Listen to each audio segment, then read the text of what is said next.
Manalangin po tayong lahat.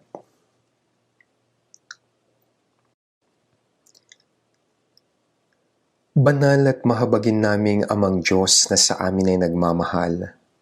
Salamat po sa iyong biyaya na nagligtas sa amin na wala po kaming anumang ginagawa at nahugasan ang aming mga kasalanan magpakailanman sa pamamagitan ng mahalagang dugo ng Panginoong Hesus. Salamat din po sa dakilang biyaya na nagbigay sa amin ng maluwalhating pag-asa na makapasok sa kaharian, sa iyong walang hanggang kaharian na ihinanda mo po para sa amin, Panginoong Diyos. Salamat din po sa biyaya na mabuhay para sa banal na gawain na ipinagkatiwala mo po sa amin, Panginoong Diyos, at sa iyong kalooban at kaluwalhatian sa aming nalalabing buhay na iyong ipinahintulot. Salamat din maging po sa pag-iingat at pangunguna mo po sa amin sa pamamagitan ng pagsama sa amin kahit mayroon kaming maraming uri ng pagdurusa at paghihirap habang nabubuhay kami sa mundong ito. Sa oras na ito, kami po na naligtas sa pamamagitan ng mahalagang dugo ng Panginoon ay nagpapasalamat sa pagbibigay sa amin ng mahalagang oras upang matutunan ang salita sa pamamagitan ng pagtitipon ng sama-sama sa iyong harapan, Panginoon.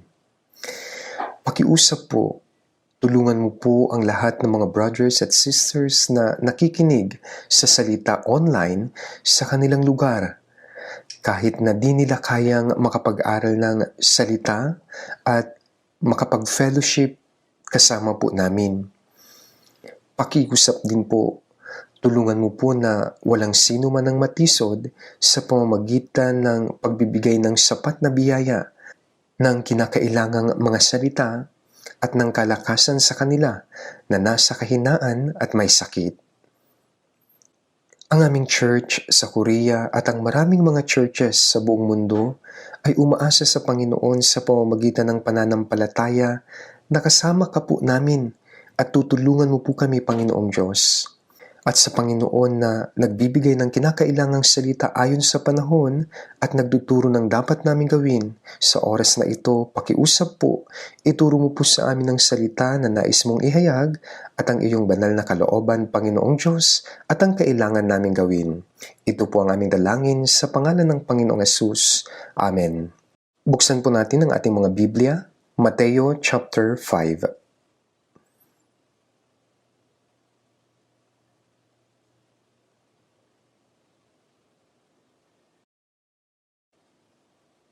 Mateo chapter 5,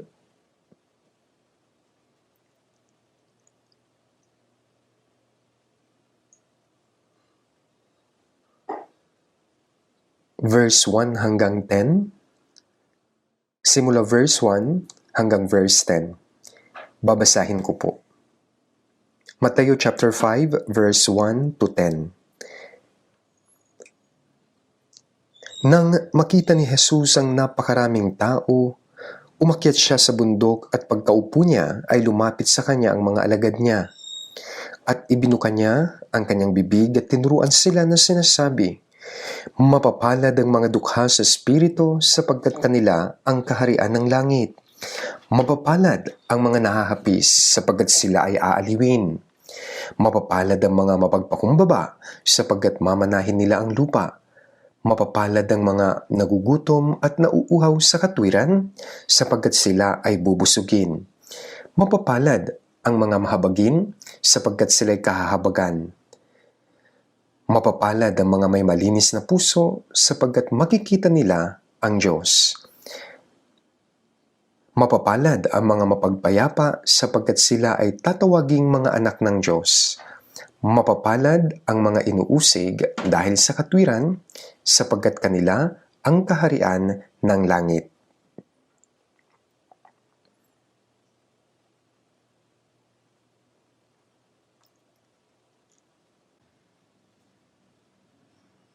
Labis po akong nagpapasalamat at natutuwa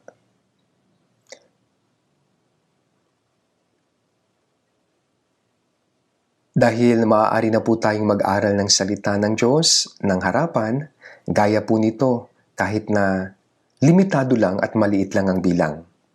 Nasasabik po ako na darating po yung panahon na magkakasama tayong lahat na nag-aaral ng salita, nagpupuri, nananalangin at nakikibahagi sa fellowship.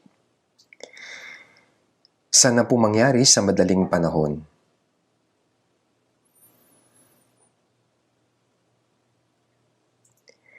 Dito po sa Matthew chapter 5 na pinag-aralan natin last week,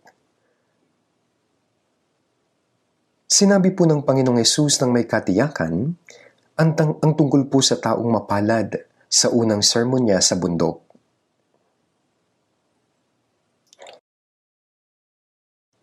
Alam natin na ang pagpapalang iniisip ng tao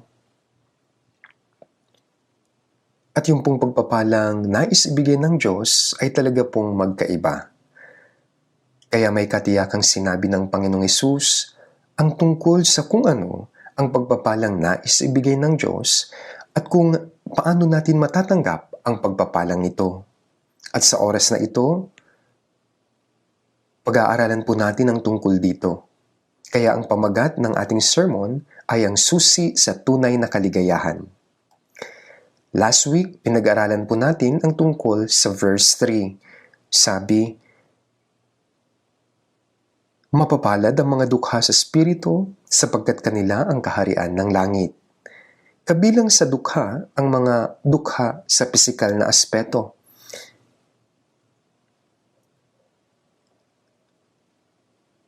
Pero sinasabi nito na ang ating espiritu ay dukha at miserable sa harapan ng Diyos. At pagkatapos malalaman natin ang ating tadhana at alam natin na walang tunay na kaligayahan at pag-asa sa mundong ito. Ang mga bagay na nais ibigay ng Diyos sa atin ay hindi po yung mga pagpapalang mabuhay ng maayos sa mundong isinumpa, kundi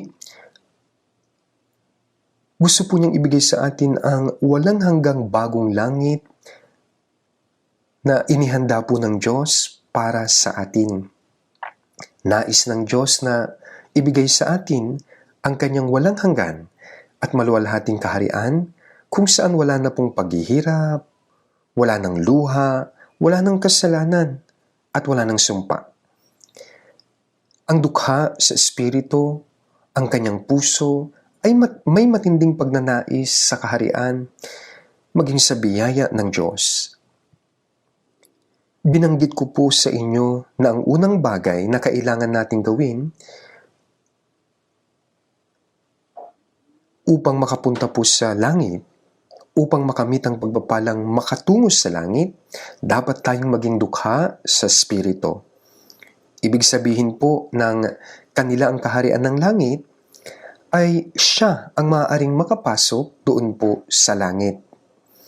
Siya po na dukha sa espiritu. Ngayon, pag-iisipan po naman natin ang ikalawang sinabi ng Panginoong Hesus. Dito po sa verse 4, sabi niya, mapapalad ang mga nahahapis sapagkat sila ay aaliwin. Walang nagsasabi sa mundong ito na mapapalad ang mga dukha sa espiritu at mapapalad ang mga nahapis. Hindi nila sinasabi iyon. Sinasabi na ang mga mayayaman at nagsasaya sa bawat uri ng kasiyahan sa mundong ito, halimbawa, yun pong magkaroon ng magarang kotse, maglakbay sa magandang lugar, yun pong mga nanunood ng masasayang palabas sa TV at pelikula, yung mga nagsasayaw at nagkakaroon ng mga libangan, yung matawa dahil sa komedyante, sinasabi nila na ang mga ito raw ay pagpapala. Pero ang dahilan kung bakit naghahanap ng kagalakan at masasayang bagay sa labas ay dahil sa loob ay may talagang alalahanin at kalungkutan. At may pakiramdam tayo ng kahinaan, may pagkabalisa at takot, kaya nagsisikap sila na makatakas mula sa mga iyon. Sa tingin ko, ang mga tao ay sinusubukang itago ang kalungkutan pagkabalisa. Tinatago nila ang takot at pakiramdam ng kahinaan. At ito ay ginagawa nila sa pamamagitan po ng pagsusuot ng maskara ng ngiti. Kaya hinahanap nila yung kaligayahan sa mundong ito sa panlabas dahil nga may problema sa panloob na aspeto ng kanilang buhay. Kaya nga sa Kawikaan 14 verse 13 sabi po, maging sa pagtawa ang puso ay mapanglaw at ang wakas ng kasayahan ay kalungkutan. Kaya nga mayroon din pong isang kasabihan na tumatawa ang isang tao, ngunit nasa kanyang puso ang utang. Kaya hindi mapapawi ng pagtawa ang kanyang kalungkutan at alalahanin. Maging sa pagtawa ang puso ay mapanglaw at ang wakas ng kasayahan ay kalungkutan. Sinasabi po ito ng malinaw dito po sa Biblia. At sa isa pa pong talata, sa Lucas chapter 6 mula verse 24 at 25, sabi po doon, subalit kahabag-habag kayong mayayaman, sapagkat tinanggap na ninyo ang inyong kaaliwan. Kahabag-habag kayong mga busog ngayon, sapagkat kayo magugutom. Kahabag-habag kayong tumatawa ngayon, sapagkat kayo magluluksa at magsisiiyak. Maaaring kakaibang pakinggan ng mga salitang ito. Ibig sabihin na ang mga taong mayayaman ay may kalungkutan din sa kanilang mga kaluluwa at itinatago nila ang mga alalahanin, mga problema, pagkabalisa sa loob. At sa oras ng paghuhukom ng Diyos, mapaparusahan po sila. Isa itong babala ng Diyos. At hindi alam ng mga tao na dapat silang tumayo sa harapan ng puot at kahatulan ng Diyos. Maayos po sila sa mga pisikal o material na bagay at ayaw nilang pag-isipan ng miserabling sitwasyon. Yung pong sitwasyon ng kanilang kaluluwa, nagaya iyon sa pagsasayaw sa kanilang libangan kung saan sila magtutungo sa ilang sandali pa. Kaya nga sabi ng Panginoong Hesus, mapapalad ang mga nahapis. Ang mga nahahapis ay ang may kalungkutan at paghihinagpis sa kanilang puso.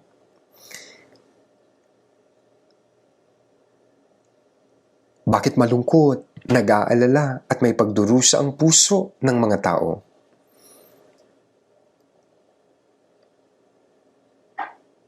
Hindi sinabi ni Jesus ang pagpapalang ito para sa mga taong may di mabubuting bagay sa mundong ito. Hindi po ganon. Hindi niya sinabi na mapapalad ang mga nahapis dahil sa kamatayan ng isang minamahal na kapamilya. Hindi rin po ganon. Nahahapis sila dahil napagtanto po nila ang katotohanan na sila ay may mga kasalanan at mapaparusahan sa pamamagitan ng puot at kahatulan ng Diyos.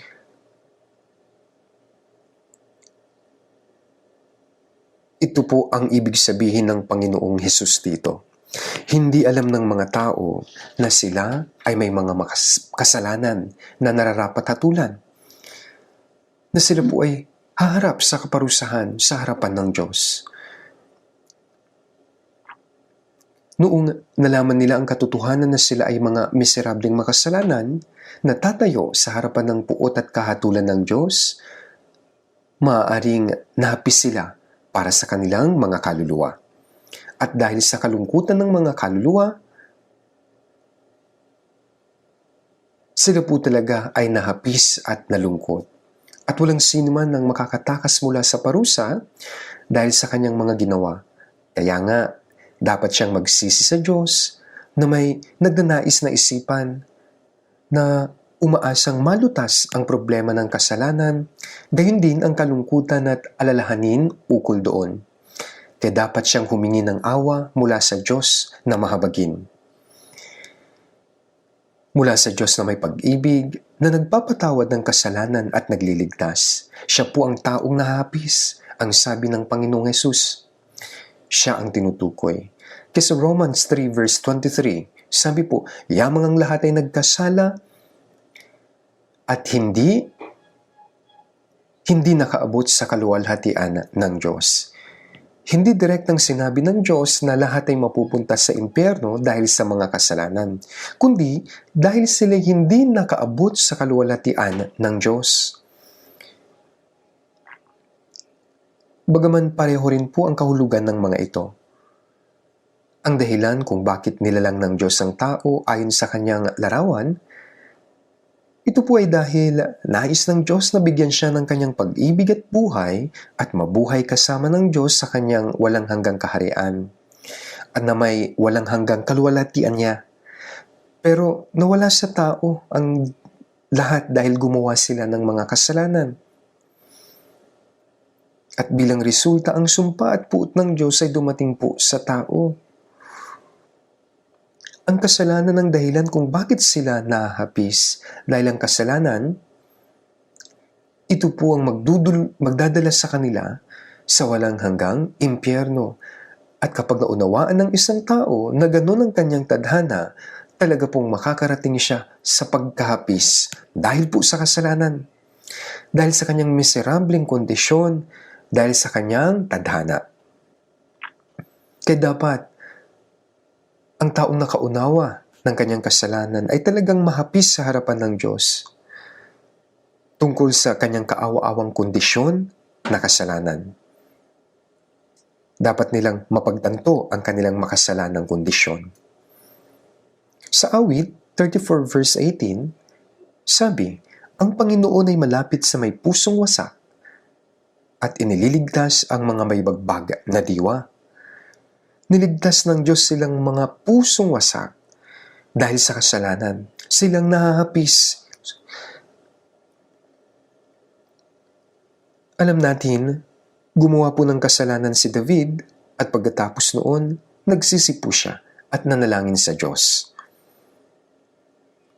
Pagkatapos sabi niya sa awit 51 verse 17, ang mga hain sa Diyos ay bagbag na diwa, isang bagbag at nagsisising puso, o Diyos ay hindi mo hahamakin. Hindi hinahamak ng Diyos ang isang bagbag at nagsisising puso. Hindi kailanman hahamakin niya ng Diyos na may nagsisising puso dahil sa kasalanan. Ang Diyos ay mahabaging Diyos. Gaya ng naunawaan po ni David pagkatapos po niyang magkasala o makagawa ng mali sa kanyang buhay.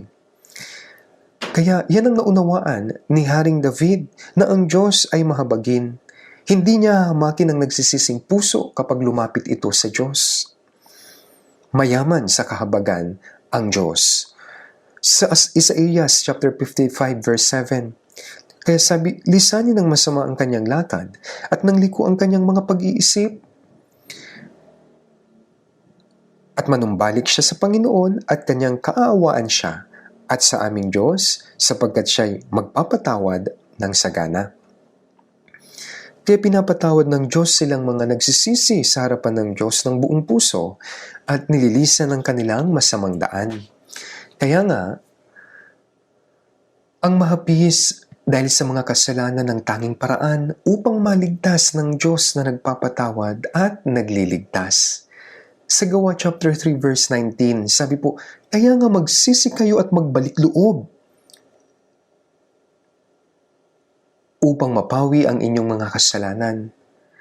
Sa chapter 3 verse 20, upang ang mga panahon ng kaginhawaan ay dumating mula sa harapan ng Panginoon. Sabi, magsisi kayo at magbalik loob upang mapawi ang inyong mga kasalanan. At aaliwin kayo ng Diyos at ililigtas kayo mula sa mga kasalanan. Upang sa mga panahon ng kaginhawaan o yung mga panahon ng kaginhawaan ay dumating. Sa 2 Corinthians 7 verse 10, sabi rin po, sapagkat ang kalungkutan na naaayon sa Diyos ay nagbubunga ng pagsisisi tungo sa kaligtasan na hindi ipinagdaramdam. Subalit ang makasanlibutang kalungkutan ay nagbubunga ng kamatayan. Ang makasanlibutang kalungkutan ay tungkol sa mga alalahanin sa mga pagkain at sa buhay, sa laman. Ang mga kalungkutang ito po ay talagang magbubunga ng kamatayan. Ngunit ang kalungkutang naayon sa Diyos ay mula sa kalungkutan ng kasalanan. Nalulungkot sila sa kasalanan, nahahapis sila. Pero ang mga ito ay nagbubunga ng pagsisisi tungo po sa kaligtasan. Ngayon, dapat nating pag-isipan ng mabuti ang patungkol po sa bagay na ito. Ang mga ligtas at ang mga hindi ligtas ay dapat pong isaalang-alang, especially po yung takot sa kasalanan na may kahirapan, may kalungkutan at pag-aalala. Ito po ay dahil walang sino man po ang makakakubli o makakapagtago ng kanyang mga kasalanan sa harapan ng Diyos. Sa Hebrews chapter 4, sa verse 13, sabi po, kundi ang lahat ng mga bagay ay hubad at hayag sa mga mata niya na ating pagsusulitan. Walang sino man ang makapagkukubli po ng kanilang mga kasalanan sa harapan ng Diyos. Gaano man kabanal o matuwid ang pagpapanggap mo sa panlabas, ang lahat ng mga nakatagong kasalanan ay mahahayag po sa harapan ng Diyos na parabang ito po ay hubad. Wala pong makapagtatago nito. Kaya nga malinaw, sabi sa Roma 2:15, kanilang ipinakita na ang hinihiling ng kautusan ay nakasulat sa kanilang mga puso. Narito'y nagpapatutuuri ng kanilang budhi at ang kanilang mga pag-iisip ay nagbibintang o nagdadahilan sa isa't isa.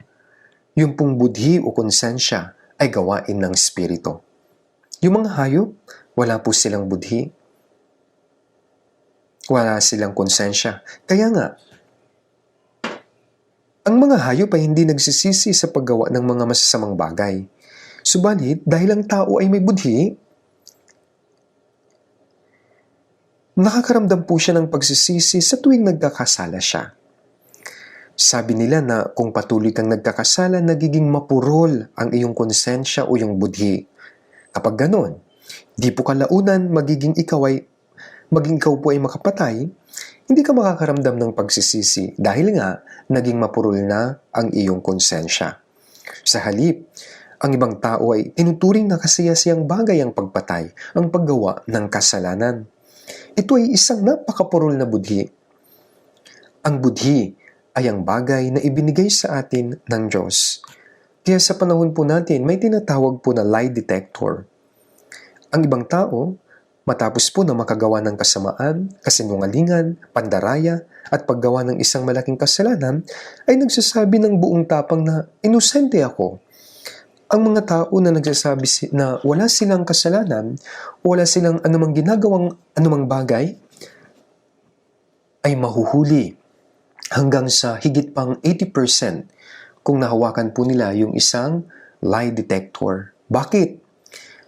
Bagaman magsinungaling ka gamit ang bibig, ang budhi na nasa iyo ay nagsasabing hindi. Ang pandaraya sa iyong budhi ay pandaraya sa Diyos.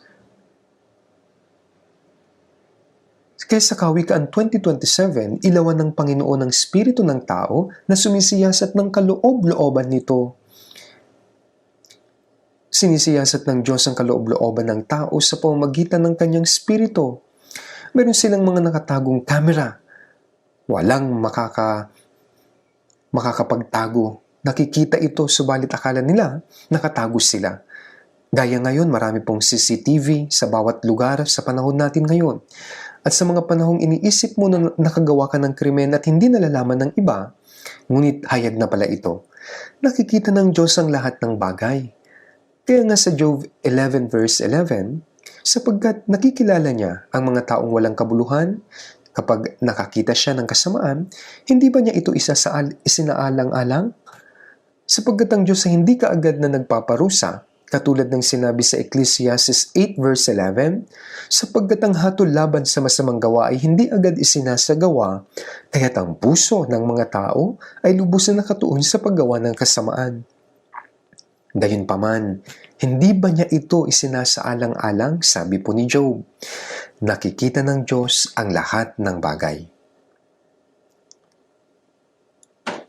Walang sino man po ang makapagkukubli ng kanilang kasalanan sa harapan ng Diyos. Sa bilang 32 verse 23, at tiyak natutugisin kayo ng inyong kasalanan. Nahuli siya sa kanyang kasalanan. Isa itong kasalanan, mahuhuli siya. Matagal na pong panahon nang nakakalipas, meron pong namatay na mag-asawa sa isang money changer sa Seoul. May isang tao na magpapalit ng pera upang maging dolyar, kaya may dala siyang pera.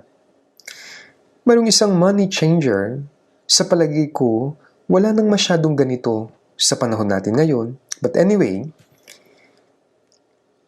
itong mag-asawang ito, dinala nila ang kanilang pera at umuwi sa kanilang bahay. Ngunit may isang taong pumatay po sa mag-asawang ito at ninakaw ang kanilang pera.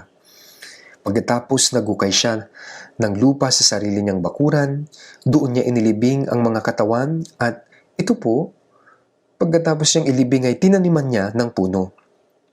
Nawala ang mag-asawa ngunit walang nakakaalam nito. Gaano man po sila maghanap, wala na sila. Walang makapagsabi. Kaya ang mag-asawa sa money changer ay bigla na lamang pong naglahong parang bula. Ganito man sila maghanap o ganoon, ganito, wala na po talaga sila. Kaya ang mag-asawa sa money changer bigla na lang nawala. Waring patay na sila, ngunit walang anumang paraan upang mahanap sila. Ngunit lumipas po yung panahon, nahuli yung taong may gawa nito. Paano? Nangyari po talaga ito, naaalala ko po. Ang nangyari po ay sa tuwing pumipikit ang taong ito, nakikita po niya kung ano ang ginawa niya. At kung kailan niya pinatay, yung mag-asawa, nakikita rin niya na sila sa kanyang panaginip. Kaya ang kanyang budhi ay talagang napigati. Nakikita niya yung kung paano niya sila pinatay. Kaya umiinom po siya. At habang nakainom ng marami pong alak, isang araw nalasing. At sinabi po niya sa kanyang mga kaibigan, alam niyo kung sino ang pumatay sa mag-asawang money changer? Ako, sabi niya. Kasi sinabi ng kanyang mga kainuman, kakaiba siya magsalita kasi lasing siya. Ngunit dahil kakaiba ito, nagsagawa po pa rin ng investigasyon. Kaya nga hindi naglaon, nalaman po ang lahat. At habang isinasagawa yung investigasyon, nakita po yung bangkay na nakalibing na bulok na. Kaya nga, at tiyak natutugisin kayo ng inyong kasalanan. Mas mabuti ang pagkakahuli ng Diyos. Kaya walang sino man ang makakapagkubli ng kanilang mga kasalanan sa harapan ng Diyos. Hebreo 9:27, at yamang itinakda sa mga tao ang mamatay na minsan, at pagkatapos nito ay ang paghuhukom. Pagkatapos ng kamatayan, ang lahat ng mga kahatulan na imahayag sa mga kasalanang kanyang ginawa habang nabuhay sa mundo na parang isang pelikula. Sa Revelation chapter 20, may isang pangyayari roon kung saan ang mga patay ay hinatulan sa harapan ng hukuman ng Diyos. Hinahatulan sila ayon sa mga bagay na kanilang ginawa. At inihagis sila sa lawa ng apoy na siyang pangalawang kamatayan. Kaya ngayon dapat isipin ng isang tao na siya ay mahahatulan ng Diyos dahil sa kanyang mga kasalanan. Sa mundong ito, maaaring matakpan at dayain ang ating mga kasalanan, ngunit hindi tayo makapandaraya sa harapan ng Diyos, sapagkat ang lahat ng mga bagay ay maihahayag sa harapan ng hukuman ng Diyos.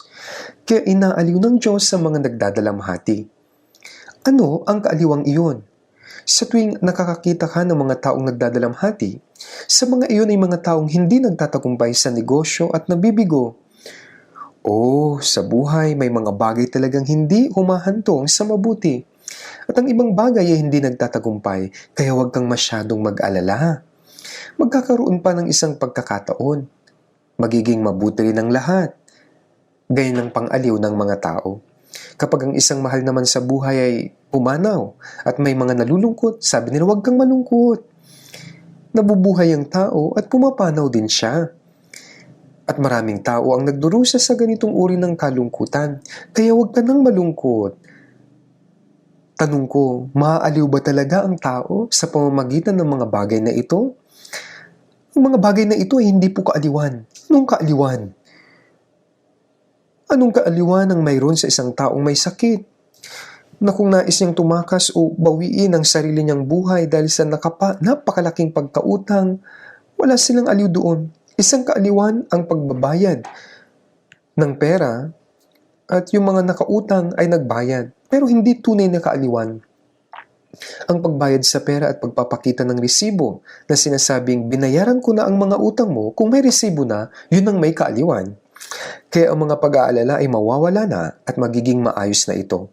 Ito yung kaaliwan. Kasiguruhan na kasi yun. Namatay ang mahal ko sa buhay, ngunit ano ang kaaliwan? Actually, dapat mo silang iligtas. Alam nating lahat, matapos ang kamatayan ni Lazaro, nagdalamhati ang kanyang kapatid na sina Marta at Maria. At ang buong bayan ay umiiyak. At ng panahong iyon, binisita at iniligtas ng Panginoong Hesus si Lazaro na 4 na araw ng patay. Iyon ang tunay na kaaliwan. Ang kaliwang iyon ay hindi isang pisikal o material na kaaliwan. Ang kaaliwan ng Diyos ay kaaliwang lumulutas ng problema sa kasalanan, kamatayan at ang napakahalagang problema ng tao. Roma 6:23, ang kabayaran ng kasalanan ay kamatayan. Paano aaliwin ng Diyos ang isang makasalanan na magdurusa ng puot ng Diyos? Ng paghuhukom at walang hanggang pagkawasak dahil sa kasalanan? Ang kabayaran ng kasalanan ay kamatayan, ngunit binayaran na ng Panginoong Hesus, ng Diyos ang kabayaran ng kasalanan. Ito ay kaaliwan sa atin sapagkat binayaran niya ito at iniligtas niya ang kaluluwa ng mga namatay mula sa kasalanan at kasamaan.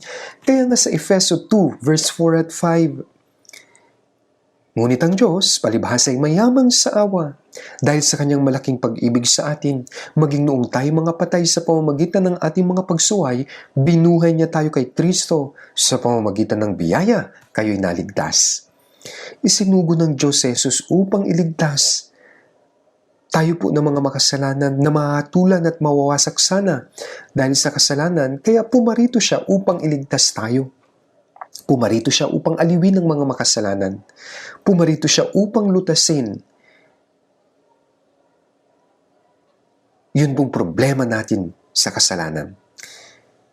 Nagdusa ka at napigati sa iyong mga kasalanan, ngunit hindi ka na dapat mapigati ng mahabang panahon. Ang habag ng Diyos, ang pag-ibig ng Diyos, ang kayamanan ng kanyang kahabagan, yan ang sagot. Bilang resulta, inaaliw tayo sa pamamagitan ng pananampalataya sa biyaya na si Kristo ay namatay sa krus at tinubos ang ating mga kasalanan magpakailanman at binasag ng Panginoong Hesus ang kapangyarihan ng kamatayan sa pamamagitan ng muling pagkabuhay at nabuhay bilang saksi na nagligtas sa atin sa pamamagitan po ng kanyang pag-akyat sa langit. Dapat po nating sampalatayanan ng bagay na ito. Dapat mo pong tanggapin iyon sa iyong puso. Sinabi niya iyon sa pamamagitan ng kamatayan muling pagkabuhay niya. Nagbigay siya sa mga tao ng mapagkakatiwalaang katibayan. Sa makatuwid ay dapat mong tanggapin ang katibayang iyon. Hindi tunay na pagsisisi ang patuloy na mapigati sa kasalanan. Ang kaaliwan ng Diyos ay nasa Isaiah 40 verse 1 and 2. Sabi doon, inyong aliwin ang aking bayan, sabi ng inyong Diyos.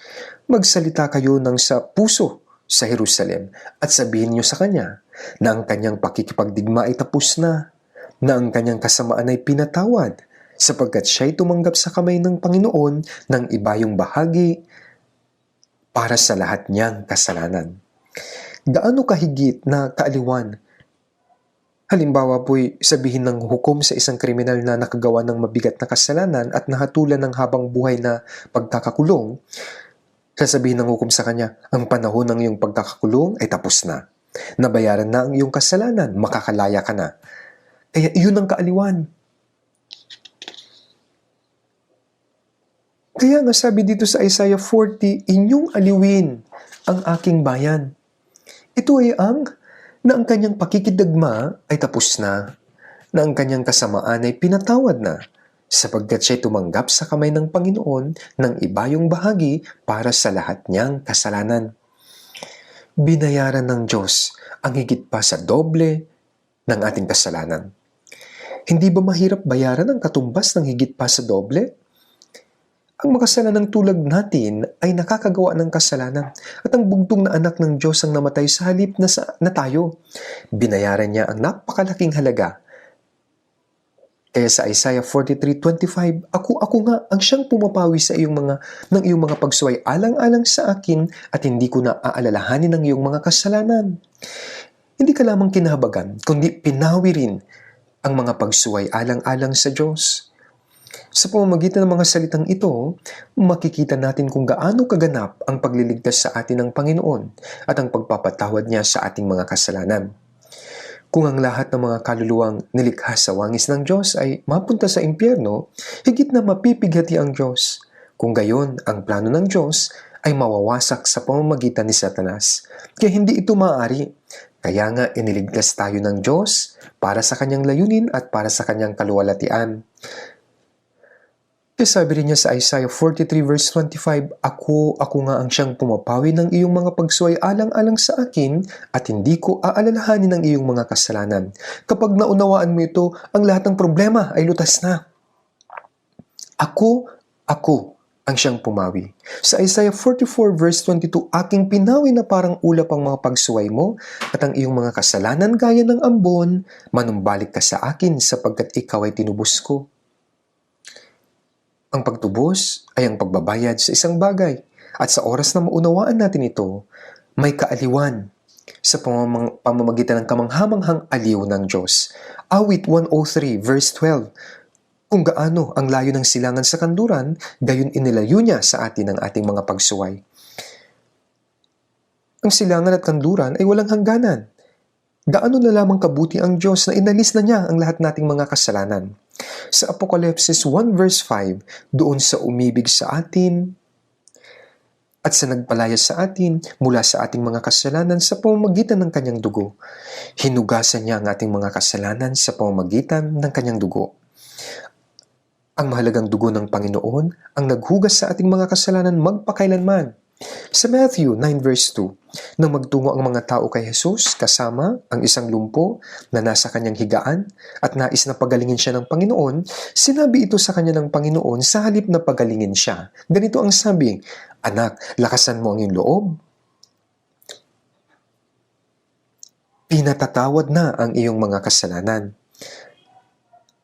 At sa Matthew 9:6, tumindig ka, buhatin mo ang iyong higaan at umuwi ka sa bahay mo. Bagaman pinagaling ng Panginoong ang sakit sa kanyang katawan, siya ay mamamatay makalipas ng ilang taon. Yan ang tiyak, subalit tiniyak ng Panginoon pinatatawad na ang iyong mga kasalanan. Hindi po ba't iyon ang pinaka-nakakamanghang kaaliwan na ibinigay ng Diyos sa tao? At sa Luke 15:11, yung alibughang anak na nakatanggap ng kayamanan ng kanyang ama, na kanyang kinuha, pagkatapos nagtungo siya sa malayong lugar upang lustayin ang lahat niyang mga kayamanan. Hindi naglaon, siya po ay nagutom. Kahit na nais niyang kainin at makakain, wala siyang magawa. Kaya ang kinain po niya ay yung pong mga pagkaing baboy. Walang sino mang nagbibigay sa kanya. Pagkatapos sinabi niya sa sarili, Ang ama ko ay mayamang tao at ang kanyang mga alipin ay nabubuhay ng buti. Ngunit ako na anak, ako ay nagugutom. Hindi ako maaaring mamatay ng ganito. Kaya titindig ako at babalik ako sa aking ama. Naglakas loob siyang bumalik sa kanyang ama. Subalit araw-araw naghihintay ang ama sa pagbabalik ng kanyang alibughang anak na umalis sa kanilang bahay. Sinabi roon na ang ama ang unang nakakita sa anak nang magbalik ito. Malayo pa ito, ngunit tumakbo ang ama sa kanyang anak at niyakap at hinagkan. Sinabi ng anak, Ama, nagkasala ako laban sa langit at sa iyo. Hindi na ako karapat-dapat na tawaging anak mo. Gamitin mo ako bilang isang alipin. Subalit, sabi ng ama, Anong sinasabi mo? Ikaw ay aking anak. Namatay ang anak ko at ngayon ligtas na. Nawalan ako noon, ngayon bumalik siyang muli. Kaya ang ama ay napakasaya. Ano pa ang masigit na kaaliwan kaysa rito? Hindi maaaring iiyak ka lamang. Tumindig ka at bumalik. Tingnan niyo po si Judas. Ipinagbili ni Judas Iscariote ang Panginoong Hesus sa halagang 30 pirasong pilak. At ang kanyang budhi ay lubhang nahirapan. Pagkatapos ibinalik po niya ang pera na 30 pilak at inihagis po ito. Sa sobrang paghihirap niya ay nagpakamatay siya sa pamamagitan ng pagbibigti. May isang taong nagpakamatay dahil sa kanyang pagkakasala at si Judas po iyon. Maingat na sinabi ni Jesus ang kasalanan ni Judas. Binigyan siya ng pagkakataon na magsisi at minahal siya hanggang sa huli ng Panginoon. Ipinagkanulo ni Judas ang pag-ibig ng Panginoon hanggang sa huli. Nagdusa siya dahil sa kasalanan, ngunit hindi niya natanggap ang pag-ibig at kapatawaran ng Diyos. Hindi po ganoon ang pagsisisi. Ang pagsisisi ay ang pagsisisi at pagtalikod sa kasalanan. Kinailangan niyang talikuran ng kasalanan. Tingnan niyo naman po si Pedro. Ikinaila niya ng 3 beses ang Panginoong Hesukristo. Sinabi niya na hindi ikakaila ang Panginoon anuman ang mangyari kahit mamatay siya. Subalit sa sandaling iyon, napatingin siya kay Jesus pagkatapos siyang ikaila ng 3 beses. At kung pag-iisipan natin si Pedro ay may masigit na kaduwagan. Subalit, si Pedro ay sagsisi sa kanyang mga kasalanan at bumalik na umiiyak. Sinabi ng Panginoong Hesus kay Pedro, "Simon, Simon, narito hiningi ni Satanas na ligligin kayo gaya ng trigo. Kapag niliglig siya ni Satanas, maaari siyang mahulog sa impyerno. Subalit ako, sabi ng Panginoon, ay nanalangin para sa iyo upang ang iyong pananampalataya ay huwag mawala. Kung makabalik ka ng muli, ay palakasin mo ang iyong mga kapatid." Nanumbalik si Pedro sa Diyos. Sandali siyang nanghina at ikinaila ang Panginoon dahil sa takot at takot na mamatay, ngunit lubos siyang nagsisi at nanumbalik. At tinanggap ng Panginoong Hesus ang puso ni Pedro. Kung titignan natin ang mga dumadalo sa church sa kasalukuyan, may mga taong naghihirap at umiiyak tuwing umaga dahil sa mga kasalanan nila.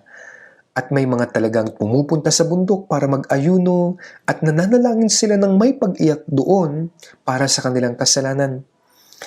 Dati rin po, ginawa ko rin po ng maraming beses ang bagay na ganito. Gayunpaman, hindi nila nauunawaan ang biyaya ng Diyos na nagpapatawad. Hindi po iyon ang tunay na pagsisisi, yung pag-iyak-iyak lang at pag-aayuno. Dapat manumbalik agad ang mga tao sa Diyos at tanggapin ang biyaya ng Diyos. Kaya nga sa Luke 7:32, sinabi ng Panginoong Hesus, tulad sila sa mga batang nakaupo sa pamilihan at sumisigaw sa isa't isa na sinasabi, "Tinugtugan namin kayo ng plauta at hindi kayo sumayaw. Tumangis kami at hindi kayo umiyak." Kapag naririnig ng mga tao ang tunog ng plauta at masisiglang kanta, di po ba't napapasayaw sila? Ngunit sabi, tinutugtugan namin kayo ng plauta at hindi kayo sumayaw. Tumatangis kami at hindi kayo umiyak. Anong ibig sabihin nito? Si Juan Tagabautismo ay anak ng isang pari, subalit tinakasan niya ang mga tiwaling mga relihiyoso sa Jerusalem. Nagtungo siya sa ilang, kumain siya ng balang at pulot-pukyutan. At isinigaw po niya, "Magsisi kayo." Nangaral siya ng buong lakas. Sinisigaw niya sa ilang, "Magsisi kayo sapagkat malapit na ang kaharian ng langit." Pinakinggan ng mga tao at ng mga maniningil ng buwis ang salita ni Juan. At sila po talaga ay nagsisi. Sila nabautismuhan sa bautismo ng pagsisisi at sumampalataya sila kay Jesus na pinatutuhanan ni Juan bilang Panginoon ng kaligtasan. Tama po ba? Ngunit ang mga Fariseo, yung pong mga eskriba at mga tagapagtanggol ng kautusan, tinanggihan po nila ang Panginoong Hesus sapagkat hindi sila nabautismohan ni Juan Tagabautismo. Nung isinigaw ni Juan Tagabautismo, "Magsisi kayo," sinabi po ng mga Fariseyong ito, ng mga eskriba at ng mga relihiyosong pinuno, na inaalihan talaga siya ng demonyo. Isip nila baliw siya. Sapagkat si Jesus ay malapit sa mga maniningil ng buwis at mga makasalanan, ang Panginoong Hesus noon ay kasama sila, kumakain kasama nila, tinuturuan niya sila. Kaya ang mga Fariseo at mga relihiyoso, pinagbintangan rin nila ang Panginoon na kaibigan ng mga maniningil ng buwis. Sinabi, isa rin siyang makasalanan, kaibigan ng mga maniningil ng buwis. Nung sinaway sila ni Jesus, hindi nila alam kung paano magsisi at hindi nila alam magalak noong ipinangaral ni Jesus ang Ebanghelyo, gaya po ng binging ahas. Ang binging ahas ay hindi po talaga sumasayaw gaano man patugtugin ng salamangkero ang kanyang plauta. Yan po ang ibig sabihin. Gaya po sila ng mga binging ahas. Hindi nila alam kung paano magdalamhati noong binigyang diin ang kanilang mga kasalanan. Hindi sila nalungkot, walang pagkalungkot sa kanilang mga kasalanan, kaya kahit tugtugan ng plauta yun pong ahas, binging ahas, wala itong gagawin. Wala lang. Ganyan po. Wala silang paghihinagpis sa kanilang mga kasalanan. Ang mga taong hindi nalulungkot dahil sa kanilang mga kasalanan, hindi rin po nila alam paano magalak kapag narinig na nila ang Ebanghelyo. Mga binging ahas, hindi sila sumayaw sa tugtog ng plauta, hindi umiyak, hindi naghinagpis. Ang mga hindi nabautismo ni Juan Tagabautismo ay tinanggihan si Kristo. Kahit pa binigyan diin ang kanilang mga kasalanan, kahit pa sinabi sa kanila na hahatulan sila dahil sa kanilang mga kasalanan at mapupunta talaga sila sa impyerno, nakala nilang biro lang yon. Kung mapupunta ako sa impyerno, wala akong magagawa. Ganyan sila. Kapag ipinapangaral ko po ang Ebanghelyo, sinasabi nila, nais kong maligtas, ngunit kung mapupunta ako sa impyerno, talagang wala na po akong magagawa. Kaya may kasabihan pa, na pumpkin acupuncture treatment, sabi nila. May mga tao na walang pakiramdam. Kapag nagba-Bible seminar po ako, kahit pa po pinatutuhanan ko na sa kanila na ang Diyos ay totoo at sinasabi ko na may mga kasalanan ng tao at talagang may paghuhukom at ang impyerno, hindi sila nalulungkot. Kaya nga Marcos 1:15, ang unang salita ni Jesus nung nangaral siya, sabi niya, kayo magsisi at manampalataya sa Ebanghelyo. Dapat silang magsisi.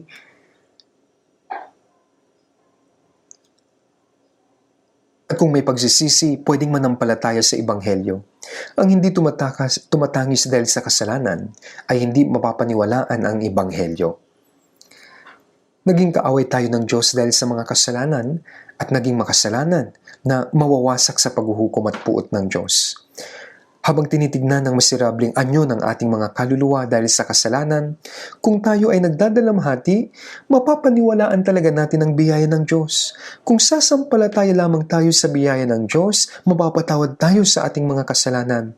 Maliligtas ang ating mga kaluluwa at mahahanap natin ang tunay na kapayapaan at kaligayahan. Kaya nga po, sa Romans chapter 2 verse 4-5,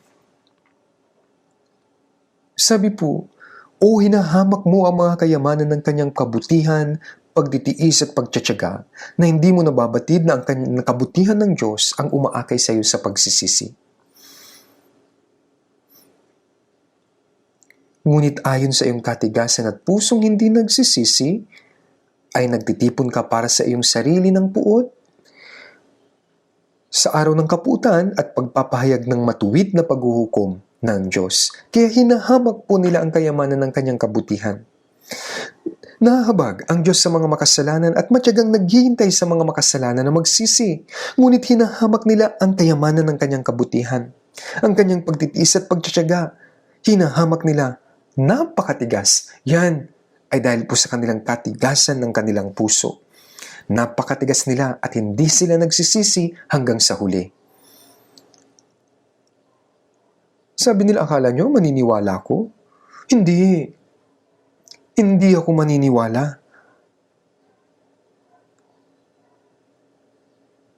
Ngayon, ano ang gagawin ng taong iyon? Wala na pong ibang paraan.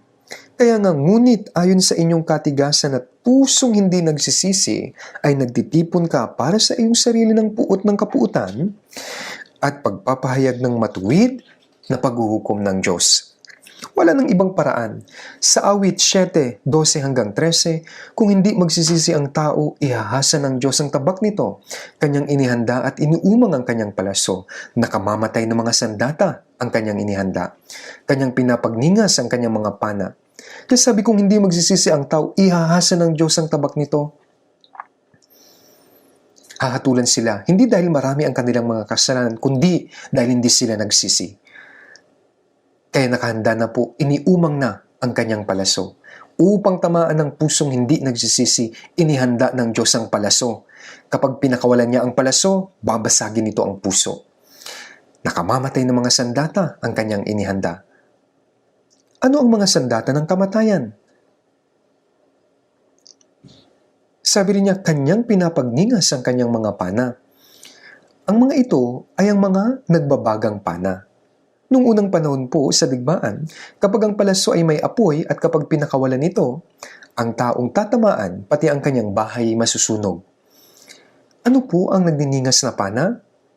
Sa panahon natin, ito po ang nuclear missile.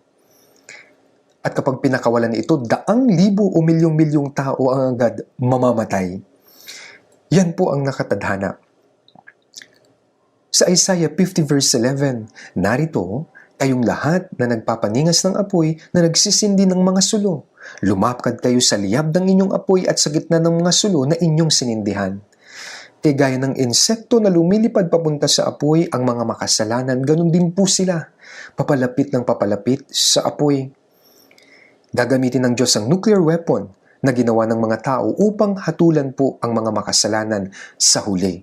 Kaya sa 2 Peter 3 verse 6 to 7, na sa pamamagitan din nito ang daigdig noon ay inapawan ng tubig at nagunaw, ngunit sa pamamagitan ng gayon ding salita, ang kasalukuyang langit at lupa ay iniingatan para sa apoy na inilalaan sa araw ng paghuhukom at sa paglipol sa masasamang tao. Sinabi niyang hindi na siya hahatol sa pamamagitan ng tubig, subalit sa pamamagitan naman po ng apoy ngayon. Kung paanong natupok sa asupre ang Sodoma at Gomora, sa apoy at asupre ang mga tao rin ay hahatulan sa pamamagitan ng nuclear bomb na ginawa nila at hindi na kailangan ng apoy na magmumula po sa langit. Kaya narito, kayong lahat na nagpapaningas ng apoy, na nagsisindi ng mga sulo, lumakad kayo sa liyab ng inyong apoy at sa gitna ng mga sulo na inyong sinindihan. Nahulog ang mga bansa sa hukay na kanilang ginawa, sa lambat na kanilang ikinubli. Sarili nilang mga paa ang nahuli. Yan ang sabi sa awit 9 verse 15. Ang mga makasalanang ito ay naghanda ng mga makinarya para hatulan sila sa harapan ng Diyos. Alam na alam natin ngayon ang kahatulan ng mga hindi nagsisisi. Sinasabi na iniumang na ng Diyos ang palaso sa puso ng mga hindi nagsisisi.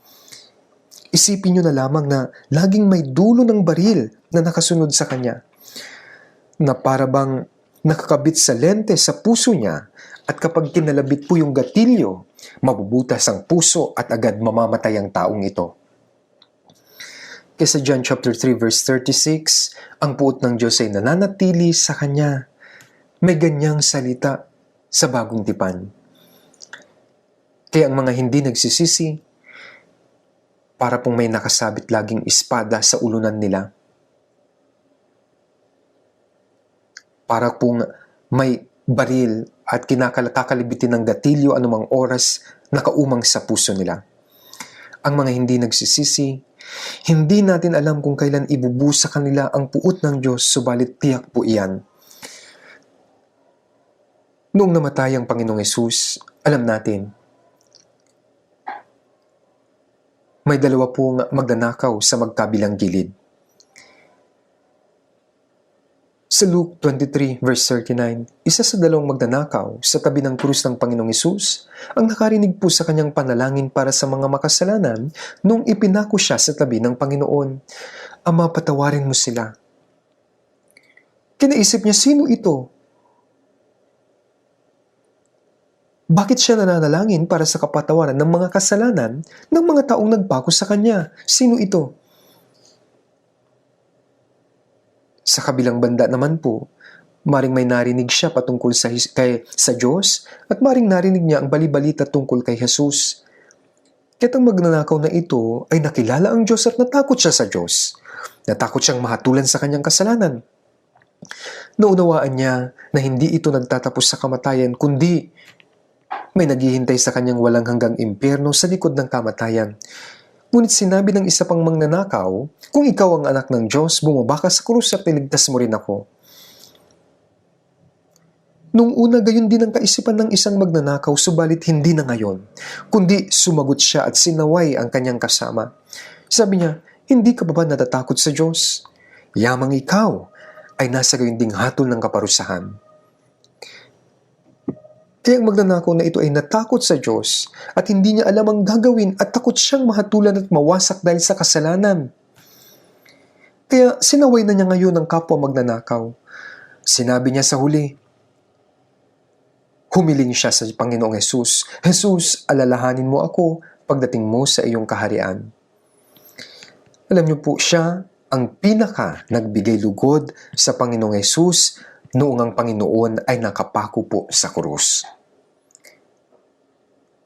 Kung ang isang makasalanan ay nagsisi, mayroong higit na kagalakan sa harap ng Diyos. At gaano kaya nalugod ang Panginoong Hesus sa mga sandaling iyon? Mari dahil sa kagalakan, nakalimutan ng Panginoong Hesus ang lahat ng sakit sa krus.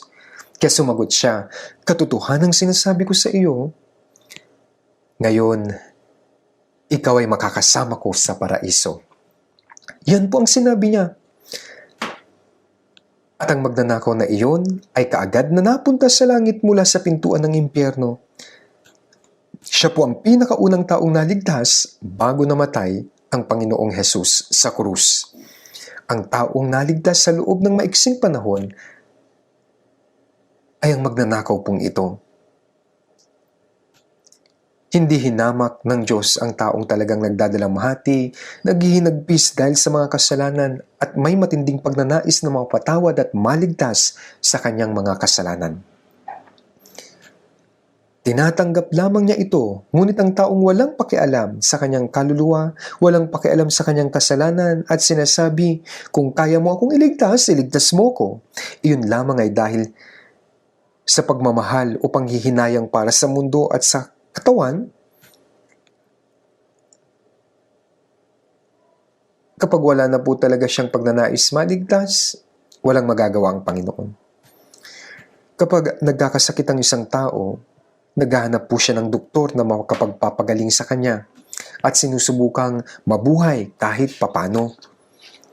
Ang ilang dekadang tanda ng katawang ito ay nagsusumikap mabuhay, ngunit ang kanyang kaluluwa ay mapupunta sa impyerno magpakailanman dahil sa kasalanan sa harapan ng Diyos. Siyang hindi ito nalalaman at walang interes sa kaluluwa niya. Siya na hindi marunong magdalamhati, gaano man niya mapakinggan ng tungkol sa kasalanan at paghuhukom ng Diyos, siya na nagkukunwari, na kunwari na rin nakikinig siya. Subalit tinatanggihan ng biyaya na ibinibigay ng Diyos ng libre, siya po talagang walang pag-asa. Si Jesus na magliligtas sa kanila ay nasa tabi nila at nakagawa sila ng parehong kasalanan, ngunit ang isa ay napatawad at napangakuan na makakapunta siya sa kaharian ng Diyos. Ngunit yung isa sa kabilang dako, sa kabilang gilid ay tumanggi hanggang sa huli.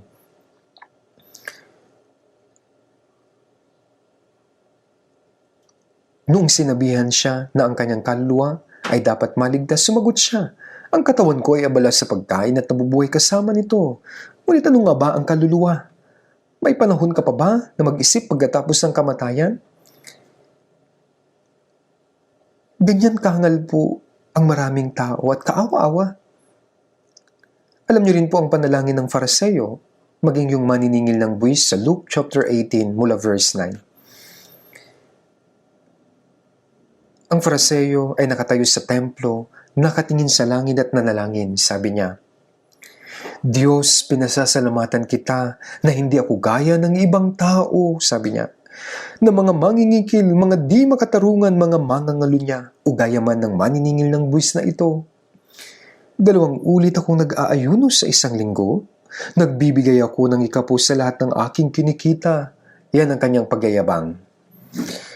Subalit ang maniningil ng buwis sa kabilang banda,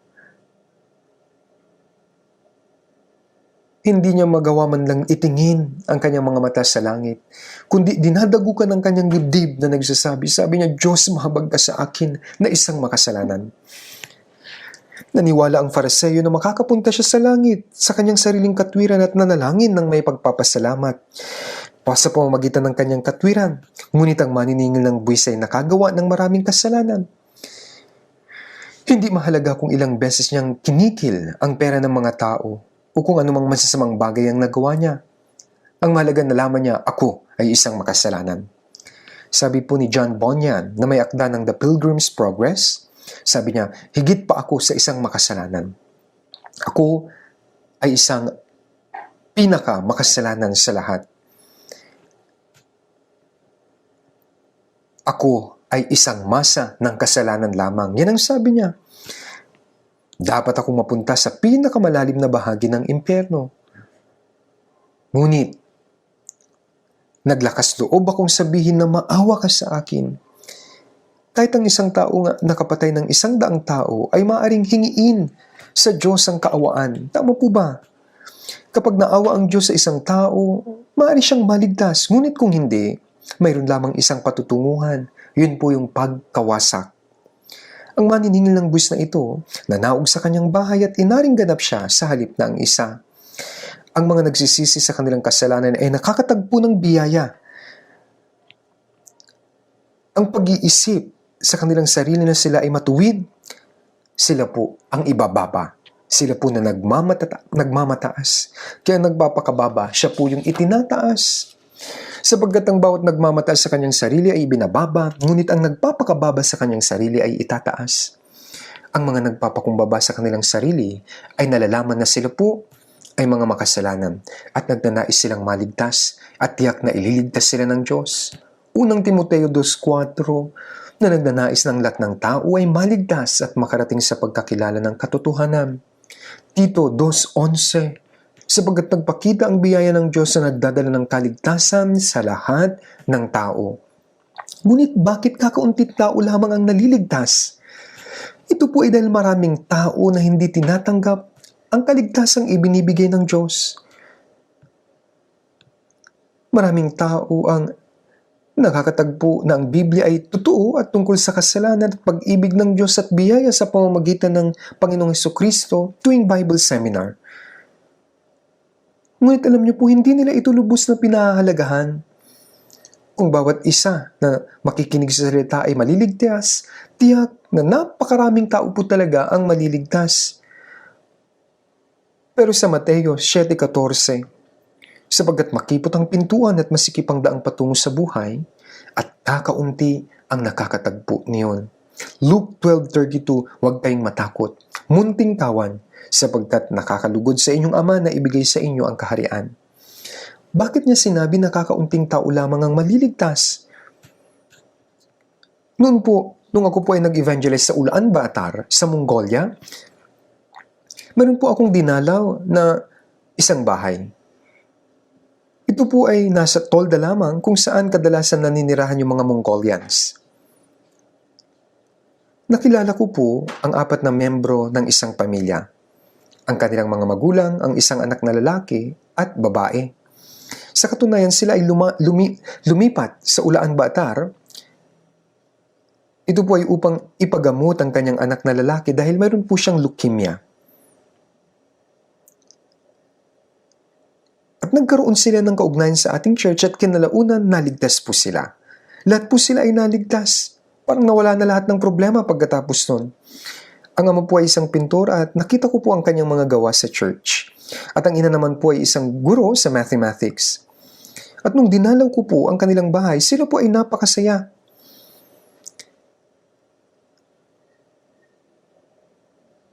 Kahit na yung pong anak na lalaki ay hindi makagalaw sa kanyang higaan dahil sa kanyang leukemia, siya po ay nakangiti.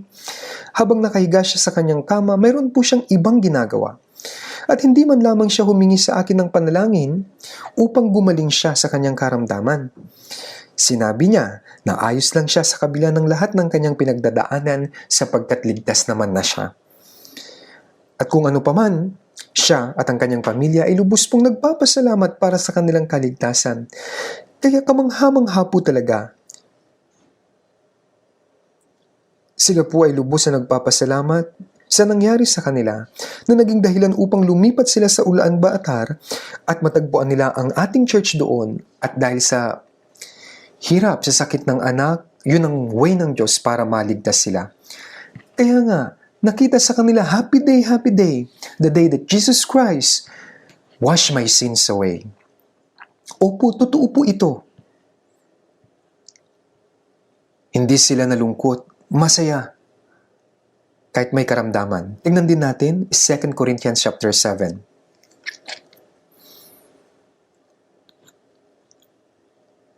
Ikalawang Korinto, chapter 7, verse 10 hanggang 11. 2 Corinthians chapter 7, verse 10 to 11. Sapagkat ang kalungkutang naaayon sa Diyos ay nagbubunga ng pagsisisi tungo sa kaligtasan na hindi ipinagdaramdam. Subalit ang makasanlibutang kalungkutan ay nagbubunga ng kamatayan. Sapagkat tignan ninyo ang ibinunga sa inyo ng kalungkutang ito na ayon sa Diyos. Kung anong pagtatanggol sa inyong mga sarili, kung anong pagkagalit, kung anong takot, pananabik, sigasigat at parusahan. Sa bawat bagay ay pinatunayan ninyo ang inyong pagiging malinis sa bagay na ito. Yan po ang sabi. Ang nasa likod po ng mga talatang ito ay nasa 1 Corinthians 3 mula verse 1 to 3. Matagal na panahon na po simula nang maligtas sa mga banal sa Korinto. Alam niyo po, si Apostol Pablo noon ang nag-evangelize sa Corinthian Church. At dahil sa ilang mga tao, ang kasaysayan ng Corinthian Church ay nagsimula. Ngunit sinabi niya sa kanila, nung una, kayo ay mga sanggol pa kay Kristo at mga makalaman pa. Yan ang sabi niya sa 1 Corinthians 3 verse 3. Sapagkat kayo ay makalaman pa, sabi niya, sapagkat habang sa inyo ay may mga paninibugho at mga pagtatalo, hindi ba't kayo makalaman at kayo lumalakad ayon sa pamantayan ng mga tao? Kaya may mga paninibugho at mga pagtatalo sa kanila. Sa mga brothers and sisters sa Corinthian Church, mayroong pakikiapid at kahit na pangangalo niya na hindi dapat ginagawa ng mga Krisyano. At hindi man lamang nila seryosong pinag-iisipan at pinagsisihan ang kanilang mga kasalanan. Ang masama pa rito ay hinatulan at hinusgahan pa nila si Apostol Pablo na nagbahagi sa kanila ng Ebanghelyo at pinagmataasan nila. Kaya humantong ito sa pagpaparusa sa kanila. Sa 1 Corinthians 11:30, dahil dito sabi po, marami sa inyo ang mahihina at may mga sakit. At ang mga ilan ay namatay na. Bilang parusa, sila ay nanghina at nagkasakit. At sila ay namatay. Yung iba po dahil po sa malalang sakit. Bakit? Dahil minahal niya. Kaya nagpadala po si Apostol Pablo ng sulat sa kanila dahil sa kanyang pagmamahal sa kanila. Nakita niya ang kanilang pinagdaraan ng pagturusa. Kaya sabi niya sa 2 Corinthians 2:3, at aking isinulat ang bagay na ito. Ibig sabihin, ang unang Korinto, ito ay dahil minamahal niya sila. Sinabi rin niya sa 2 Corinthians 2 verse 4, sinulatan ko kayo na may maraming luha.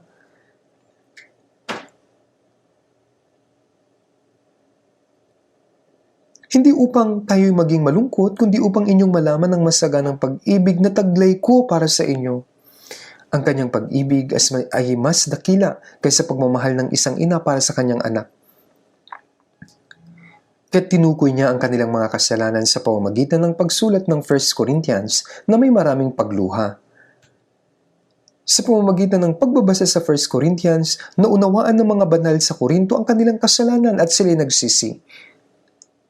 Nag-alala sila at tumangis. Nagsisi sila. Ito ay kalungkutang naaayon sa Diyos. At sabi sa 2 Corinthians 7 verse 10, sapagkat ang kalungkutang naaayon sa Diyos ay nagbubunga ng pagsisisi tungo sa kaligtasan na hindi ipinagdaramdam. Hindi nito sinasabi na ang mga taong ligtas ay ligtas na ngunit sila ay maliligtas uli. Hindi po ganon. Sa Filipos 2:12, sabi rin ay isagawa ninyo ang inyong sariling kaligtasan na may takot at panginginig. Ibig sabihin, ang kaligtasan na nagpapabago ng ating puso at buhay ay tumutukoy sa katotohanan tayo nagiging sakdal bilang mga Kristyano. Kasi sinabi kalungkutang naaayon sa Diyos. Pagkatapos po ng kaligtasan, dapat pa rin tayong malungkot ng labis kapag hindi natin ipinapamuhay ng maayos ang ating Christian life. Ito po ang kahulugan ng naaayon sa Diyos, kalungkutang naaayon sa Diyos. Kaya, ang mga banal sa Korinto ay lubusang nagsisi at nanumbalik po sila. Gaya ng sinabi, ang kalungkutang ito ay naaayon sa Diyos. Tignan ninyo ang ibinunga sa inyo. Anong pinagsisikapan nyo? Sila ay nagsimulang mithiin ang buhay na ayon sa kalooban ng Diyos. Ngayon, anong ibig sabihin ng kaparusahan? Hindi po ibig sabihin, kailan kami gumawa ng kasalanan. Hindi po, ibig sabihin nito ay pagsusuri po ito sa sarili. Sabi, kaparusahan. Hindi dahil sa paparusahan ka dahil sa kasalanan, kundi kailangang surihin ang sarili. Roma 2:15. Nakasulat sa kanilang puso, narito'y nagpapatutuurin ang kanilang budhi, sabi po. At ang kanilang mga pag-iisip ay nagbibintang o nagdadahilan sa isa't isa. Suriin po natin, ano po ang pagkagalit? Ibig sabihin dapat kang mainis dahil sa mali mong pagkakakilala at pagtanggap sa bulaang apostol at sa ibang ebanghelyo. Ang pagkahulog mo sa hangal na kasalanan. Kaya ang takot, alam po natin na may mga taong hindi natatakot sa Diyos kahit gumagawa sila ng kasalanan. Alam niyo, minahal tayo ng Diyos at pinatawad, ngunit hindi ibig sabihin nito na minamahal din ng Diyos ang ating mga kasalanan. Alam natin, kinamumuhian ng Diyos ang kasalanan.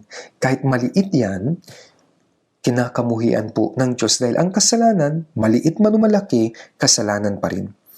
Dapat kang matakot sa Diyos. Kaya sa Filipos 2:12 nga, sabi, isagawa ninyo ang inyong sariling kaligtasan na may takot at panginginig. Hindi po ibig sabihin nito na matakot na mapunta sa impyerno. Hindi yun. Dapat tayong matakot na magkasala o sumuway sa Diyos. Yan po yan. Kahit ang taong ligtas na ay gumawa ng mali at walang anumang iniisip, kung gayon, ikaw ba ay may mabuting konsensya?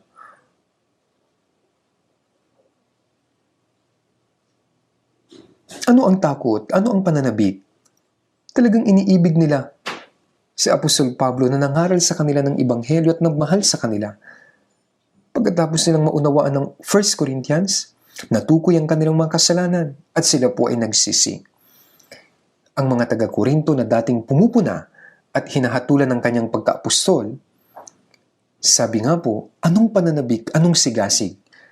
Ngayon ay nanguna ang mga taong ito sa paglikom ng pondo para sa mga mahihirap na kapatid sa Jerusalem. Nangako po sila noon ng donasyon ng una, nung simula pa lang at talagang ginawa po nila iyon. Ngayon ay talagang nagbago sila sa kanilang buhay Kristyano. Kaya sabi, anong sigasig? Anong kaparusahan? Sila'y dinidisiplina. Alam din nila ito. Kaya 7 ulit po niyang sinabi, anong? Pero anong? Sabi po.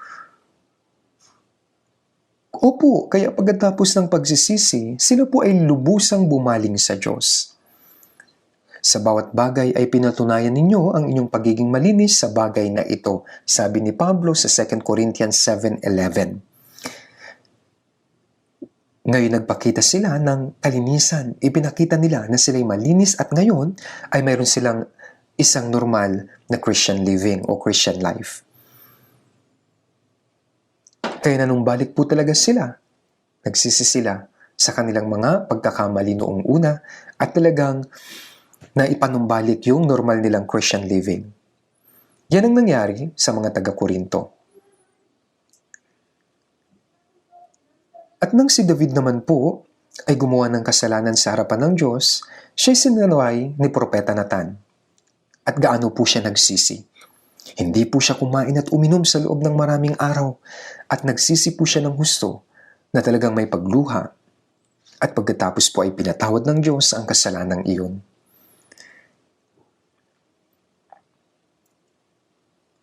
Kaya dapat po ninyong malaman ng lubos na pagsisisi sa inyong mga kasalanan at ginawa pagkatapos ng kaligtasan.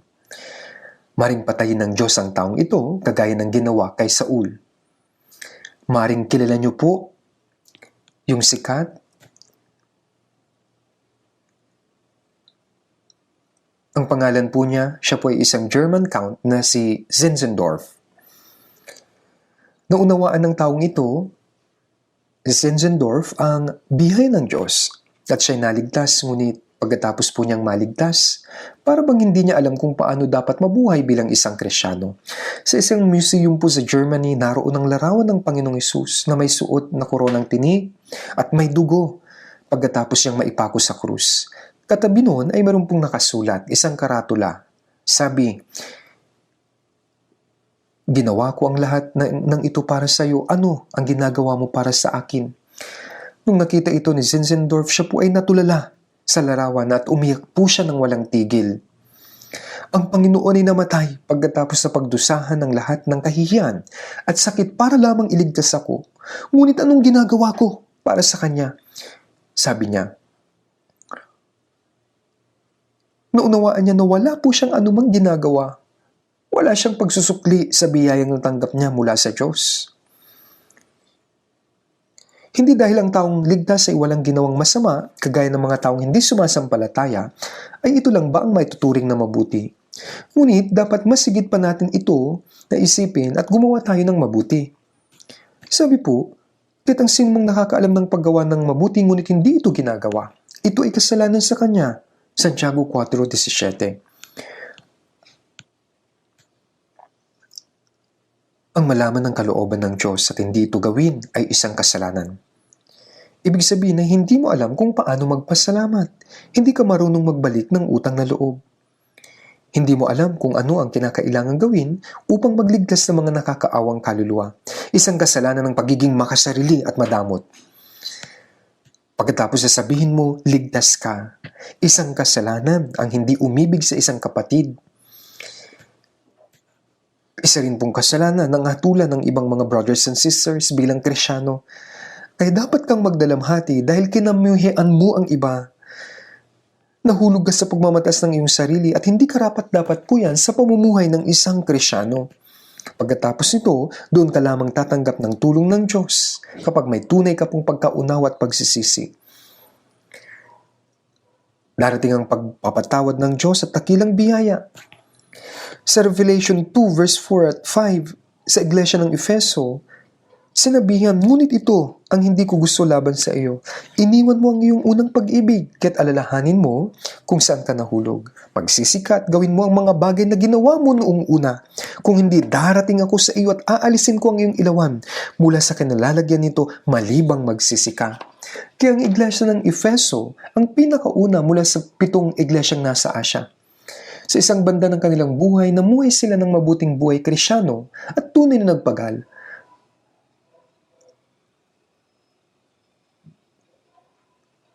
Subalit iniwan po nila ang kanilang unang pag-ibig. Ang unang pag-ibig sa Panginoon. Napagtanto po nila yung unang biyaya ng Panginoon at nagsimula silang mamuhay buhat doon na may pusong anong aking isusukli sa Panginoon sa lahat niyang kabutihan sa akin. Minahal po nila ang mga kapatiran dahil mahal po sila ng Diyos. Dahil iniligtas sila ng Diyos. Nabuhay sila para sa Diyos, subalit ang kanilang puso ay nanlamig. Nakalimutan nila ang unang pag-ibig ng Panginoon. Kaya iniwan ninyo ang inyong unang pag-ibig, kaya alalahanin mo kung saan ka nahulog at magsisi. Sabi po magsisi. Mayroon pong 2 uri ng pagsisisi. Ang pagbabalik ng alibughang anak ay unang uri ng pagsisisi. Kinakailangan ng pagsisisi. Ito po ay nangyayari nang minsan sa buhay ng tao. Ang pagsisisi po at pagsampalataya sa Ebanghelyo ay minsan lang po na nangyayari. Subalit dapat po tayong patuloy na magsisi sa ating mga kasalanan pagkatapos po ng kaligtasan. Araw-araw po ito. Dapat po tayong magsisi araw-araw. Mayroon pong mga Kristyano na gumagawa ng kasalanan subalit hindi patuloy na nagsisisi. Ang disiplina po ng Diyos ay talagang darating. Dapat po tayong magpuri sa pamamagitan ng salita ng Diyos. Hindi po ba kayo sinasaway kapag nakikinig kayo sa salita?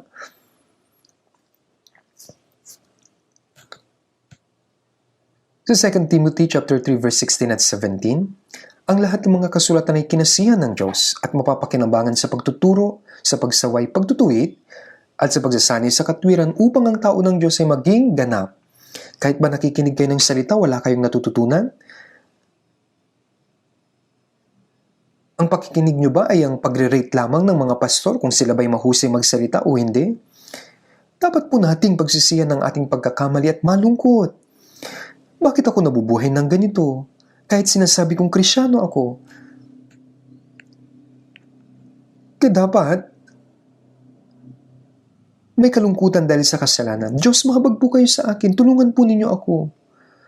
May mga Kristyano na nakatanggap ng dakilang kapatawaran mula sa Diyos. Subalit, hindi nila kayang patawarin yung ibang mga kapatiran.